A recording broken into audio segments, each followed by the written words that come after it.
Good morning. Good morning. Abhor what is evil and cling to what is good.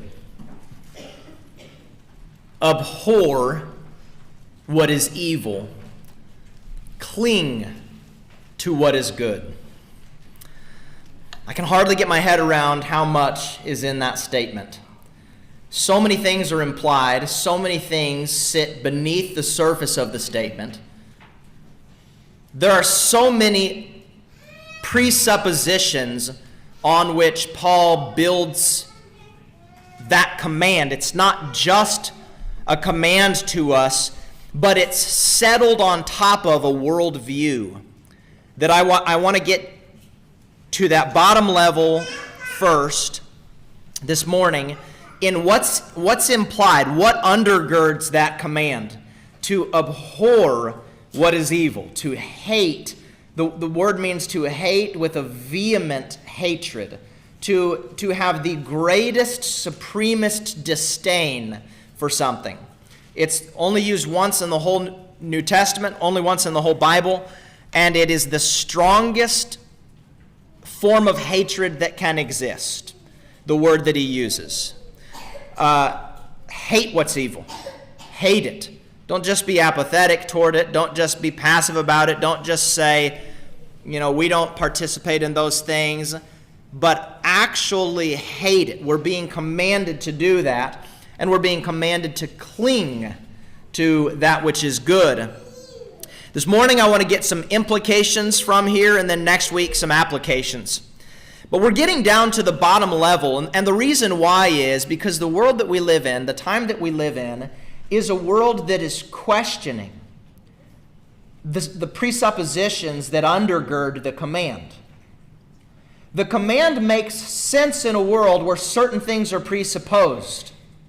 In a world where we're taking a philosophical jackhammer to the foundations of a society, then we must establish again that foundation before we build up on it. So this lesson is getting to the ground beneath the command that the secular world is presently jackhammering.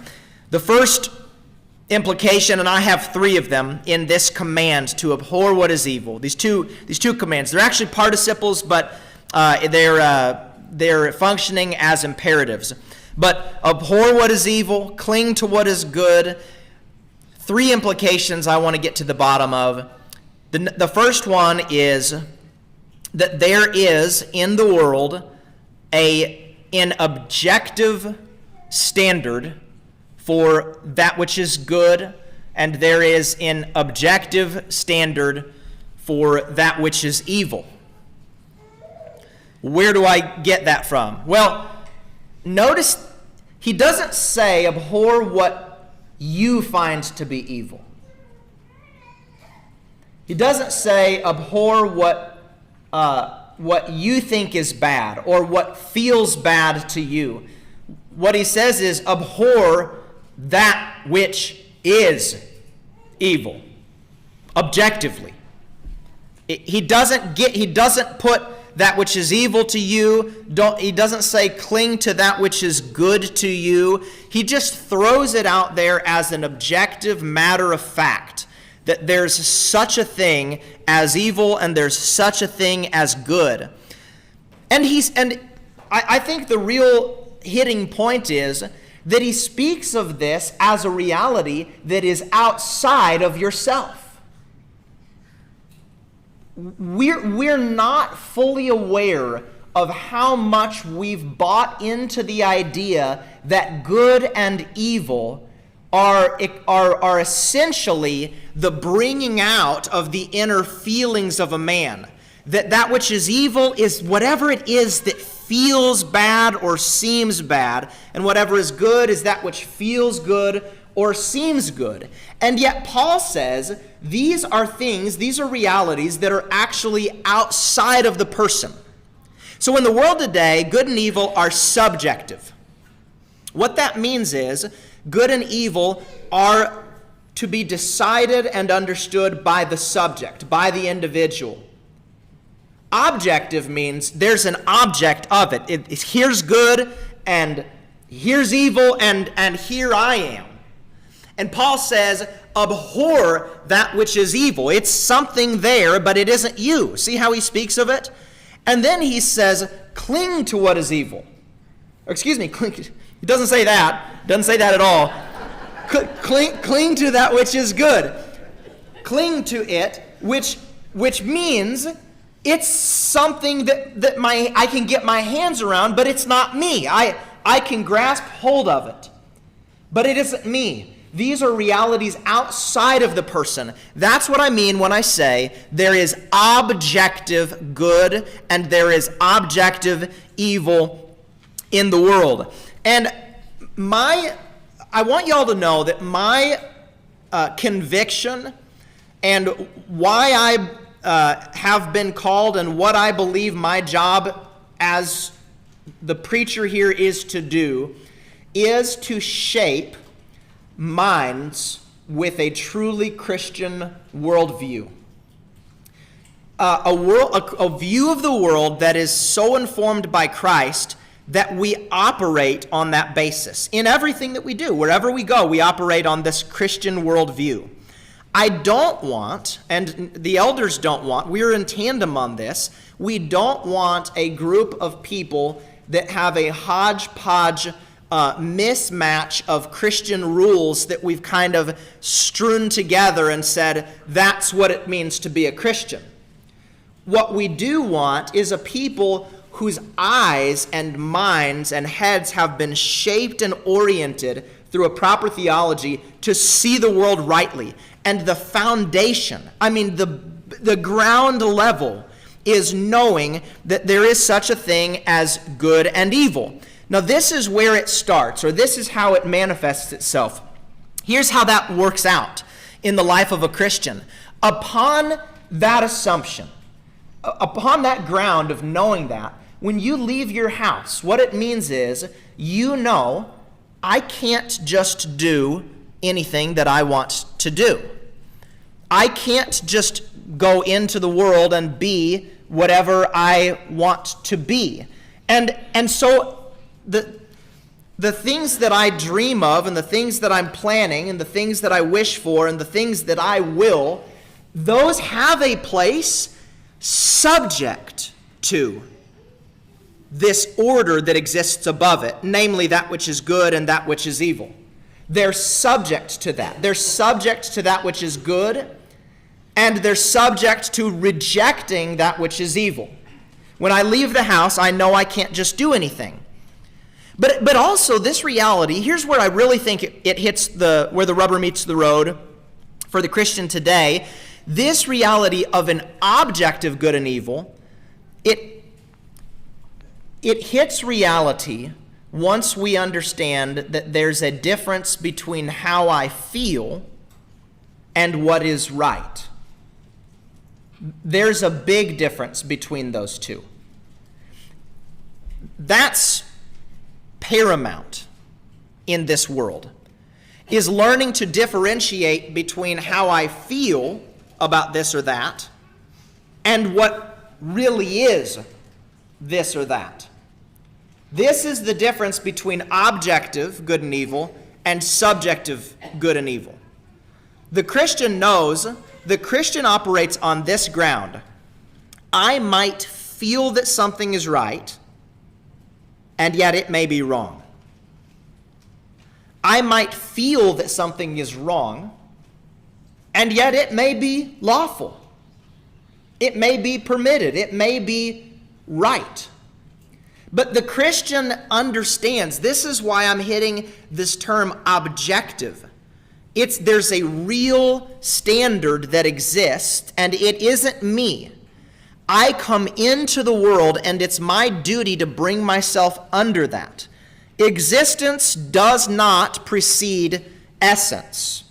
I don't determine what is essential. What is essential is already there, and I am to bring my existence under it. Existence doesn't come prior to the rule. The rule is there. In philosophical terms, they would say that it's a priori. It's just understood. It's just known. It's just the reality. and I am to bring myself under it. Proverbs 14 and verse 12 says, there is a way that seems right to a man, but its end is death. This passage always strikes me because he's not saying in the Proverbs talk all the time about obvious pitfalls, things that are just obviously wrong. It's obviously wrong to strike down your neighbor. It's obviously wrong to steal from your neighbor. And the Proverbs say there is a way that seems right, but its end is death. So the Christian understands there's a difference between how I feel and what is right, or how I feel and what is wrong. And I think that it starts by understanding where we are in philosophical history. One of the only reasons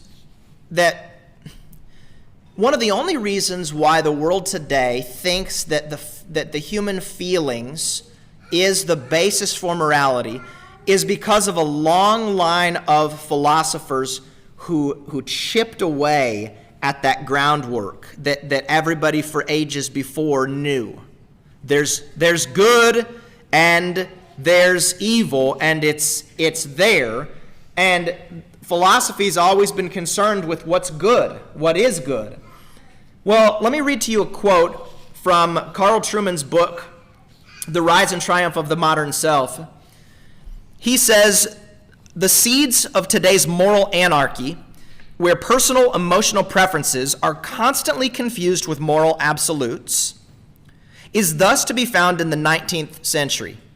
Nietzsche, Marx, and Darwin each, in their different ways, abolished metaphysics, and at least the first two demanded that human beings face that fact and rebuild their meaning and identity in that new light. So what he's saying is, the philosophers before our time, they said there is no absolute truth. There is no absolute good. There is no absolute evil. Your existence precedes what we would say is essential or foundational. And you, therefore, the prior two, Nietzsche and Marx, said, because there is no objective truth or morality or good or evil, you have to go out and create it. It's going to be a construct of society. It's going to be something that you make. Carl Trueman is saying these are what these guys have done. It says, if society and culture is merely a construct, and if nature possesses no intrinsic meaning or purpose, then what meaning there is must be created by human beings themselves. Okay? But Paul says there's good and there's evil. There is good and there is evil. And it's objective, not subjective. We don't have to come up with what's good. We don't have to invent what it is that is evil. It's already there. It already exists. We're brought into the universe, and our job is to bring ourselves under submission. Now, the second point, the second implication, I think is somewhat ironic given my first point. The first point is that we need to know there's an objective good and there's an objective evil in the world. The second implication is that this universal truth is so obvious to everyone from day one that it's merely assumed. When Paul brings this out, notice Paul doesn't say, now, church at Rome, I need you to know there's such a thing as good and there's such a thing as evil. Does he explain himself that way? Does he come out and say, now I'm going to shatter your world a little bit? There is such a thing as good and there's such a thing as evil. No, the point is so obvious and so understood and so known forever that he just assumes everybody's already standing on that page. Which is why I say my first point is ironic. But when the people of our day are jackhammering that foundation, it's important that we reestablish it before we build on top of it. Lest anybody build up without having that prior point understood. That there's good and there's evil, they exist in the world, and they are defined by God. So, I'm interested in philosophy. And if you go all the way back and you look at philosophy through the ages, the thing that strikes me again is my second point is that it's so obvious to everyone that it's merely assumed. Okay? Let me prove that to you. Philosophy is from two Greek words, phileo, sophia. Phileo meaning to love, sophia meaning wisdom. To love wisdom. That is what philosophy is. It is the love of wisdom. And primarily, it's people who study this. They want to think about it. And the foundational question of every philosopher until recent times was, what is true, what is good, and what is beautiful? Notice the implication in that. The groundwork on which all of the philosophers began is the admission that there's such a thing as good, that there's such a thing as truth, that there's such a thing as beauty, and they were after getting to the bottom of what those things are. The philosophers didn't say, is there such a thing as good? Is there such a thing as beauty? Is there such a thing as truth? They presupposed it because it's so obvious. So the pursuit is, what is good, what's true, what's beautiful? The curriculum we're using for Judah in his education is called The Good and the Beautiful. The reason we like it is because it's establishing a Christian worldview in his mind. Through poetry, art, his science, everything's built around what's good, what's true, what's beautiful. We want to get to that question. But it's so obvious that everyone knows that it's true. And I'm going to let you in on a little secret. It's not so much of a secret. But the people today that say there is no objective good and evil, the very ones who say it, the very ones who are bringing that rhetoric in American collegiate lower institutions, notice I said lower institutions, not higher institutions, because we can't call it that anymore. They're not higher institutions anymore. It's not higher thinking anymore, it's lower thinking. We're down now even beneath the surface. And the very ones who are promoting the idea that there's no good or evil, the very professors doing it, with shirts tucked in and ties around their neck, are expecting that none of their students are going to cheat on their exam. And they're expecting that the young men in their class don't come up in the middle of the lecture and sock them in the nose. And they're expecting that those students don't go up after class and steal his laptop and his notes in his briefcase. And if a student were to do any of those things, that professor on those grounds would work to have that student expelled. Because not even he believes that there's no such thing as good and evil. It's a nice idea for the person who doesn't want to believe in a God. And yet it breaks down very quickly. The person at the very top of the education, he knows that there's such a thing as good and evil because he lives by it. And the person at the very bottom who knows absolutely nothing, they know it. I'm talking about little children. Little children come into the world, they know right off the bat that there's such a thing as good and there's such a thing as evil. They don't know how to articulate it. They may not even know those terms. They may not know those words. A little boy may go up to another little boy at the playground and take his toy and feel no wrong for it. In fact, he thinks that something good has happened. But the moment that the other boy comes and takes something from him, he either hits him or he runs to his mom and says, "Mom, that boy took my toy." What is he operating under? What presupposition does the boy have?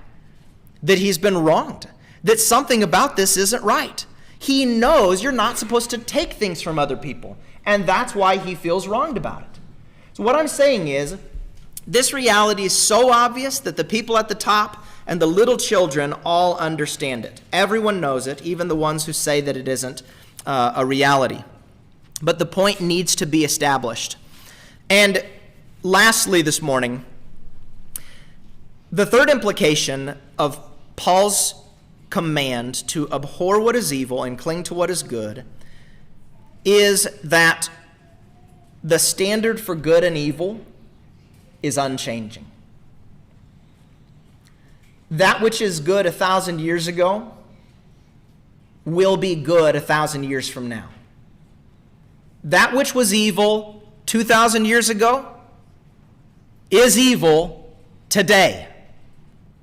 And it doesn't matter if an expert in theology goes and gets his PhD and writes some book to tell us all that what we've always thought the Bible said is not really what the Bible means, and this Greek word doesn't mean what it says in English, and yada, yada, yada, the list goes on. As we come up with new ways, crafty ways to undermine and to get beneath what the Word of God says, we need to know, and this is the ground we're standing on here at this church, that good and evil are unchanging, and therefore we will be unchanging. We will not be moved. Theologically, we will not move. We will remain on the Word of God because the standard for good doesn't change. It's the same yesterday, today, and tomorrow. It doesn't matter if all of society is saying now that something 15 years ago we said was wrong. Now they're saying it's good, and now we all say, well, I guess maybe it's good, because everybody says it's good. Everybody feels that it's good. And you have an expert who went and did his doctoral dissertation on what yesterday he knew was wrong, and now that everybody's saying it's right, he found new information to say, actually, you know what, I think it's right. Do we see? There's something fishy about that. And what I'm saying and what I want us to understand, and we already do, but it's important to make the point, is that at this church, we're standing on solid ground and we're not going to move. We won't budge. Why do I say that Paul implies that what is good and evil is unchanging? I say it because in this very context, he ties it to the will of God. In verse 2 of Romans 12, it says, "Do not be conformed to this world, but be transformed by the renewal of your mind, that by testing you may discern what is the will of God, what is good, what is pleasing, and what is perfect." What is good, truly? What does he tie it to? Where does it find its base? Where does it find its context? In the will of God. That's why I say it's unchanging. The will of God is unchanging. Hebrews 13 and verse 8, Jesus Christ is the same yesterday, today, and forever. James 1:17, "Every good and perfect gift is from above, coming down from the Father of lights." Now listen to this. "With whom there is no variation or shadow due to change." There is no variation or shadow due to change in the Father of lights.